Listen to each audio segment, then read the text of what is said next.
네, 오는 11월로 예정돼 있는 미국 중간선거가 약 100일 앞으로 다가왔습니다. 이런 가운데 아시아 순방에 나선 낸시 펠로시 미국 하원의장의 타이완 방문을 두고 미국과 중국 간의 긴장이 높아지고 있습니다. 국제 이슈를 짚어보는 국경 없는 저녁, 임상훈 인문결 연구소장과 함께 자세히 짚어보겠습니다. 네, 어서 오세요. 안녕하십니까? 네, 미국의 이제 중간선거 얘기부터 하겠습니다. 네. 바이든 대통령에 대한 일종의 이제 중간평가 성격의 이제 선거라고도 하던데요. 그렇죠. 지금 봐서는 전망이 이렇게 바이든 대통령에게는 이렇게 밝지가 않은 것 같습니다. 네. 새로 나온 그 여론조사 결과 먼저 짚어볼까요? 예. 가장 최근에 나온 여론조사인데요. 미국에서 이제 조사가 나왔습니다만 지금 미국의 하원이 총 그 435석이 총원입니다. 네. 그러니까 과반을 차지하려면은 218석을 얻어야 되는데 현재 공화당이 211석, 그다음에 민주당이 220석. 그러니까는 민주당이 현재 그 하원의 이제 그 다수당을 차지하고 있는 것이죠. 그리고 이제 물론 이제 공석이 4석이 있습니다. 근데 이 중간 선거라는 것이 아까 말씀하신 것처럼 이 대통령 선거 이후에, 그러니까 4년 임기의 중간에 있는 선거를 말을 하는데, 미국의 하원은 우리나라 국회의원과 달리 임기가 2년 아니겠습니까? 네. 그러니까 2년마다 한 번씩, 그러니까 대통령 선거와 같이 열리고, 그다음에 그로부터 2년 후에 열리고, 그러다 보니까 이 중간 선거를 대통령의 중간 평가 형식으로 인식을 많이 하죠. 근데 지금까지 보면은 대체적으로 이제 그 민주주의 국가에서 여당의 불리한 경우가 많지 않습니까? 아무래도 이제 공격을 많이 받고 그렇기 때문에 이제 중간 선거에서 여당이 지는 경우가 많이 있는데 이번에 여론조사를 나오는 것을 봐도 민주당이 상당히 불리한 것으로 이렇게 나오고 있습니다. 아까 언급하신 그 여론조사, 이 미국의 CBS가 이제 의뢰해서 나온 그 조사였는데 그 예상치를 보면은 공화당이 230석까지 확보할 수 있다. 민주당은 205석. 다시 말해서 이 다수당이 공화당으로 넘어갈 수도 있다. 이런 예상이 나왔거든요. 이대로 간다면은 이제 바이든 대통령 입장에서는 남은 2년이 굉장히 부담을 안고 맞이해야 되는 그런 2년이 되는 것이고요. 물론 이제 상원도 이제 또 결과는 또 다릅니다만은 어쨌든 하원의 예상이 지금 이렇게 나오는 것은 어떻게 보면은 좀 어느 정도 예상이 됐던 측면도 있습니다. 왜냐하면은 지금 미국의 인플레이션이 지금 굉장히 심각한 수준이고. 그렇죠. 네. 그리고 인플레이션을 잡기 위해서 또 미국의 이제 연방준비제도 같은 경우에 중앙은행이죠. 지금 그러니까 지금까지 2달이고 이제 9월 달까지도 예상이 되고 있는데 소위 말해서 자이언트 스텝이라고 해서 이 금리를 대폭 0.75% 포인트를 올릴 그런 계획으로 있기 때문에 그 여러 가지로 국민들 입장에서는 힘든 삶이 계속 앞으로도 이어질 수 있다는 어떤 심리적인 어떤 압박감, 이런 것이 미국에서도 이제 여당에 불리하게 작용을 하고 있다는 것이죠. 네. 자, 이렇게 되면은 이제 지금 시점에서 이제 중간 선거를 한다면은 이 민주당이 패배할 수도 있다, 그런 얘기 아닙니까? 그렇죠.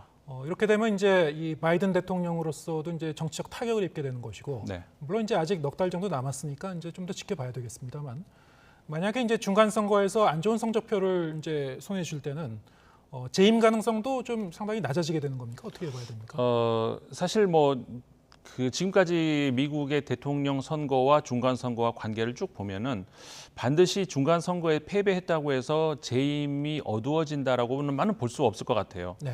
아까도 말씀드린 것처럼 미국의 대통령들은 대체적으로 이 중간 선거에서 항상 불리한 어떤 그런 성적표, 그러니까 나쁜 성적표를 받아왔거든요.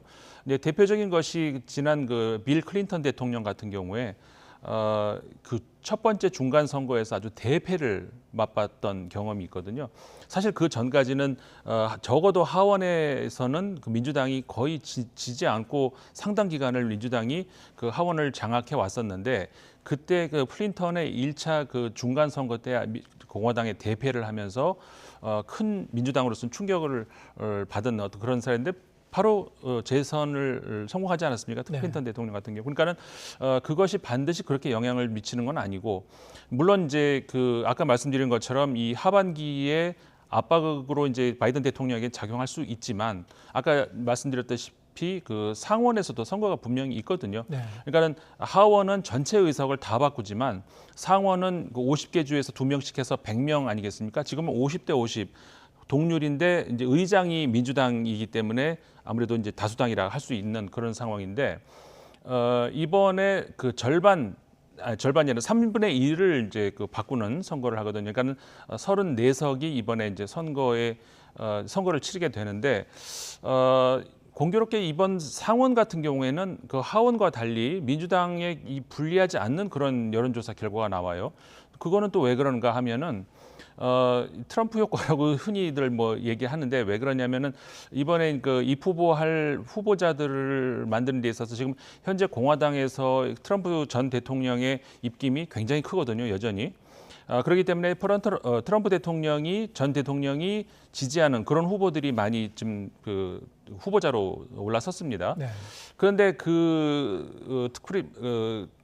트럼프 전 대통령이 지지하는 그 후보들이 공화당 안에서는 인기가 있을지 몰라도 전체 그 미국 국민들 사이에서 보면은 극우 후보로 많이 인식이 되거든요.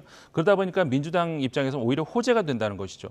그래서 이 상원 의원 선거에서는 이번에 오히려 민주당이 승리할 가능성도 또 점쳐지고 있다는 것이죠.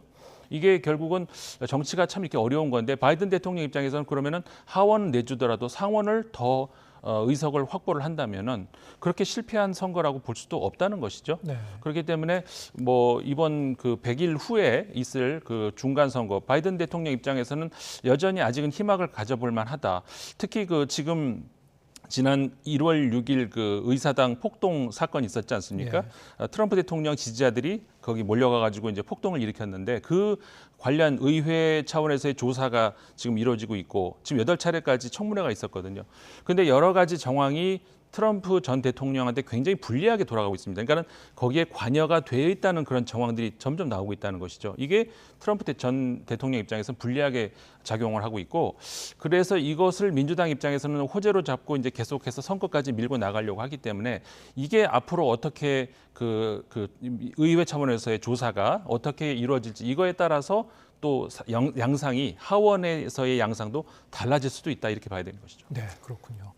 지금 말씀하신 이제 1월 그 폭동 관련한 그 조사, 그것 때문일까요? 지금 트럼프 전 대통령도 이제 이 공화당 내부에서 네. 그 지지율이 이제 뭐 그렇게 이렇게 굳건하지는 못한 것 같은데요. 일단 본인은 2024년 대선 그 재출마 의지를 좀 다지고 있는 것 같아요. 그렇죠, 맞습니다. 네, 전망이 어떻습니까? 아까 말씀 잠깐 드렸습니다만은 공화당 내부에서는 트럼프 전 대통령의 지지율이 여전히 아주 높습니다. 네.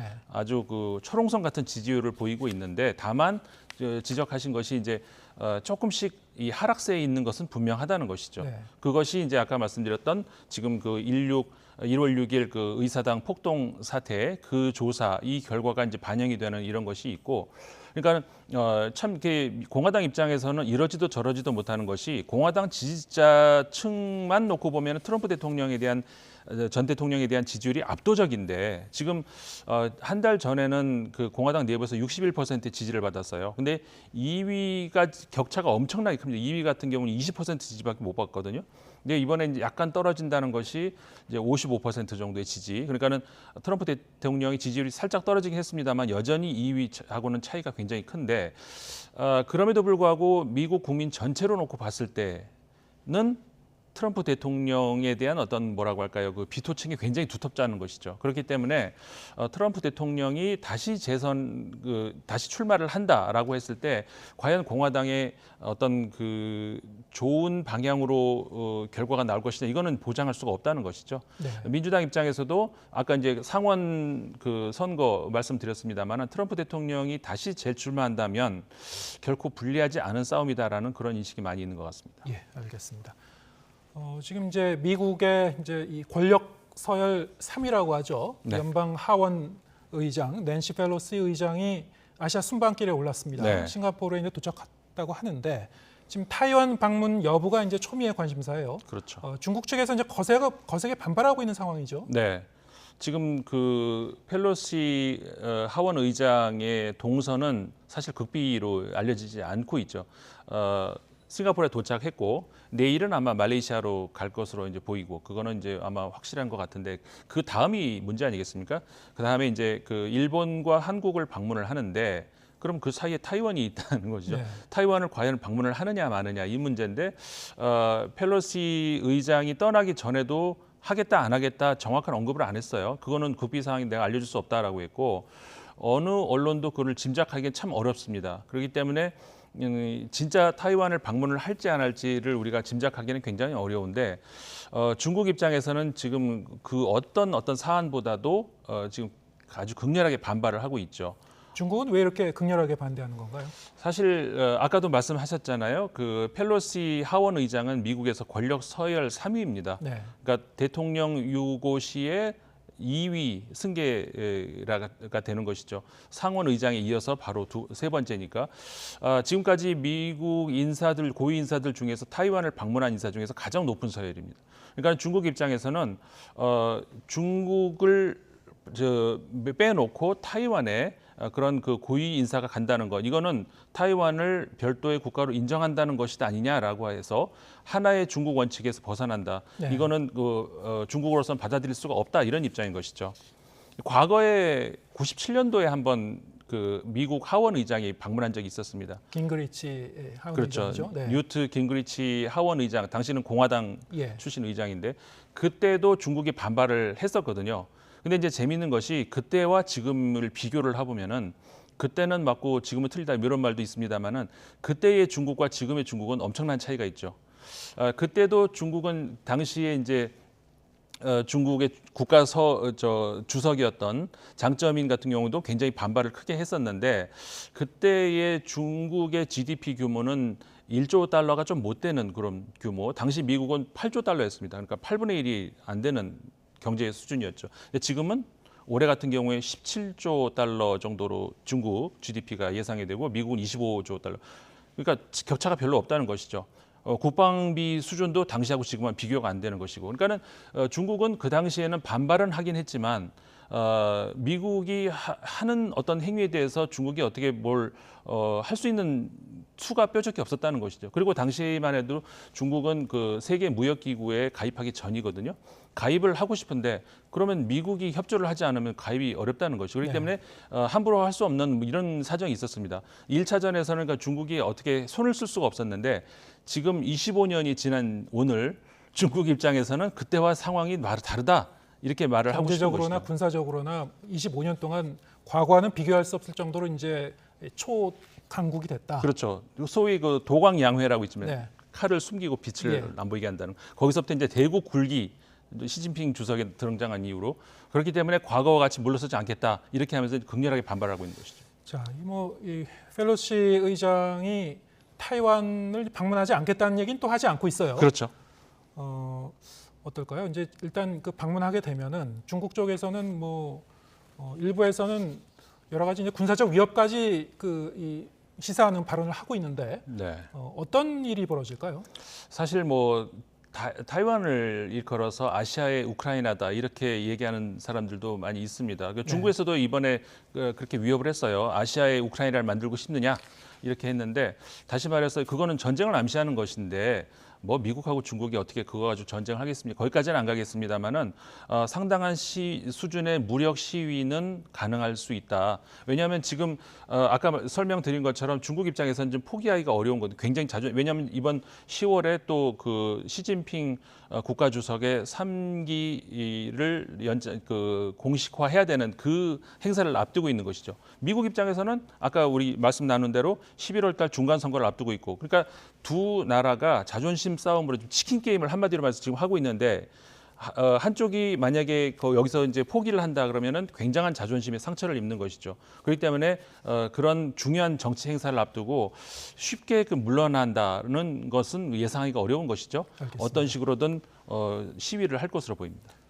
두 양국의 이제 치킨 게임 양상이다 하셨는데 일단 이번 주에 이제 결과가 나올 것 같습니다. 그렇죠. 지켜보겠습니다. 임상훈 인문결 연구소장과 함께했습니다. 고맙습니다. 고맙습니다.